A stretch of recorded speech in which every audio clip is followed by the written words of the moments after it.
2025માં વિદેશમાં અભ્યાસ કરવો છે? આ ટોચના 5 સસ્તા દેશોમાં વિદ્યાર્થીઓ માટે મોટી તક છે. નમસ્કાર દર્શક મિત્રો, તમે જોઈ રહ્યા છો સત્ય ડે ન્યૂઝ. હું છું પૂજા. હાલમાં 13 લાખ ભારતીય વિદ્યાર્થીઓ વિશ્વના વિવિધ દેશોમાં અભ્યાસ કરી રહ્યા છે.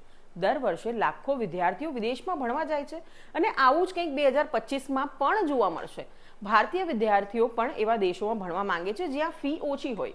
વિદેશમાં અભ્યાસ કરવો ખૂબ જ ખર્ચાળ છે, જેનો મુખ્ય ભાગ ટ્યુશન ફી છે. ત્યારબાદ રહેવા અને ખાવા માટે દર મહિને 1 લાખ રૂપિયા સુધીનો ખર્ચ થાય છે. ખાસ કરીને વાત કરવામાં આવે તો બ્રિટન, કેનેડા જેવા દેશોમાં ખર્ચ વધુ છે. આ જ કારણ છે કે ભારતીય વિદ્યાર્થીઓ એવા દેશોમાં અભ્યાસ કરવા માંગે છે જ્યાં માત્ર ફી ઓછી નથી, પરંતુ રહેવાની કિંમત પણ ખૂબ સસ્તું છે. એવા ઘણા દેશો છે જ્યાં અભ્યાસ સસ્તામાં થઈ શકે છે. જો તમે પણ 2025માં વિદેશમાં ભણવા જઈ રહ્યા છો તો તમે આ દેશોમાં એડમિશન લઈ શકો છો.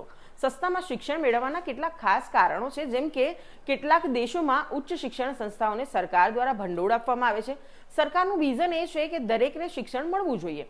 કેટલાક દેશો એવા છે જે અત્યારે એટલા લોકપ્રિય નથી, પરંતુ અહીં વિશ્વસ્તરીય શિક્ષણ ઉપલબ્ધ છે. આવી સ્થિતિમાં ચાલો જાણીએ આવા ટોચના 5 દેશો વિશે જ્યાં તમે 2025માં સસ્તામાં અભ્યાસ કરી શકો છો. આ યાદીમાં પહેલું નામ જર્મનીનું છે, જ્યાં આંતરરાષ્ટ્રીય વિદ્યાર્થીઓને મફત શિક્ષણ આપવામાં આવે છે. જો કે અંડર ગ્રેજ્યુએટ કોર્સ માટે કોઈ ટ્યુશન ફી નથી. તમારે માસ્ટર ડિગ્રી માટે ફી ચૂકવવી પડશે. જો કે માસ્ટર ડિગ્રીની ફી પણ માત્ર થોડા લાગશે. રહેવાના ખર્ચની વાત કરીએ તો અહીં એક મહિનામાં 70,000 થી 80,000 રૂપિયાનો ખર્ચ થઈ શકે છે. પાર્ટ ટાઈમ જોબ કરીને પણ આ ખર્ચ કવર કરી શકાય છે. બીજું નામ છે ભારતના પાડોશમાં આવેલું મલેશિયા. પણ વિશ્વના એવા કેટલાક દેશોમાંનું એક છે જ્યાં ભારતીયો સસ્તામાં અભ્યાસ કરી શકે છે. સ્નાતક માટે અહીં અભ્યાસનો ખર્ચ ₹1 લાખથી ₹4.5 લાખ સુધીનો છે. માસ્ટર્સની ફી દર વર્ષે 4 થી 9 લાખ રૂપિયા હોઈ શકે છે. મલેશિયામાં રહેવું અને ખાવાનું ઘણું સસ્તું છે, કારણ કે અહીં તમે મહિને 36,000 થી 64,000 રૂપિયા ખર્ચ કરી શકો છો. ભારતીય વિદ્યાર્થીઓ માટે મલેશિયામાં નોકરીના ઘણા વિકલ્પ છે. ફ્રાન્સનું નામ યુરોપના ટોચના અભ્યાસ વિદેશ ગંતવ્યમાં પણ સામેલ છે. અહીંની યુનિવર્સિટીઓ ખૂબ જ સસ્તું છે અને વિદ્યાર્થીઓને ઉચ્ચ ગુણવત્તાનું શિક્ષણ પૂરું પાડે છે. ટ્યુશન ફી ઓછી હોવા છતાં જીવન જીવવાની કિંમત થોડી વધારે છે. સ્નાતકની ફી પ્રતિ વર્ષ 2 થી 8.5 લાખ રૂપિયા સુધીની હોઈ શકે છે. માસ્ટર્સ ડિગ્રીની ફી 9 થી 15 લાખ રૂપિયાની વચ્ચે છે. વિદ્યાર્થીઓનો એક મહિનાનો રહેવાનો ખર્ચ 1 થી 1.5 લાખ રૂપિયા હોઈ શકે છે. મહત્વનું છે કે યુરોપના અન્ય દેશ એટલે કે ડેનમાર્ક સહિતના દેશોમાં પણ વિદ્યાર્થીઓ અભ્યાસ ઓછા પૈસામાં કરી શકે છે. અહીંની એજ્યુકેશન સિસ્ટમને સમગ્ર દુનિયામાં શ્રેષ્ઠ ગણવામાં આવે છે.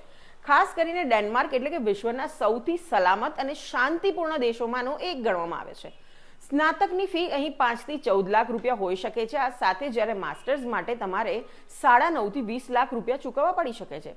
સૌથી સારી વાત એ છે કે ડેનમાર્કમાં શિષ્યવૃત્તિનો ઓપ્શન વિદ્યાર્થીઓને આપવામાં આવે છે. આ જ કારણ છે કે અહીં તમારી ફી 70 થી 80% સુધી ઘટાડી શકાય છે.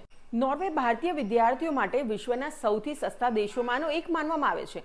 અહીં સારી લાઇફસ્ટાઇલ સાથે ઉચ્ચ ગુણવત્તાયુક્ત શિક્ષણની પણ ઉપલબ્ધ છે, જેના ઘણા લોકો લાભ લે છે. ખાસ વાત બેચલર્સની કરવામાં આવે તો તેમના માટે ફી 6.3 થી 9.1 લાખ રૂપિયાની વચ્ચે છે, જ્યારે માસ્ટર્સની ફી 9.1 થી 17.2 લાખ રૂપિયા પ્રતિ વર્ષ સુધીની માનવામાં આવે છે.